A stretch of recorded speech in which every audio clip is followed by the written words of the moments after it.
ఉగాది నాడు మనమంతా కొన్ని సంప్రదాయాలను అనుసరిస్తున్నాం.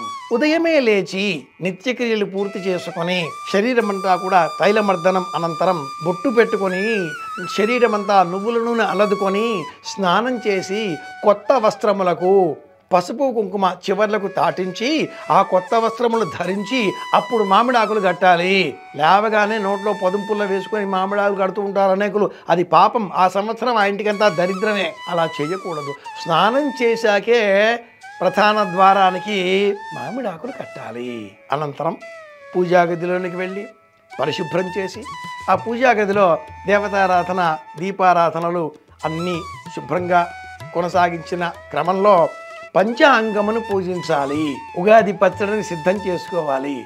ఇంటిల్లి బాధని కూర్చుండబెట్టి పంచాంగ శ్రవణం సంక్షిప్తంగా చేసి వారికి ఉగాది పచ్చడిని అందించాలి. ఇలా చేయడమే ఉగాది నాడు మనం పాటించవలసిన విధి.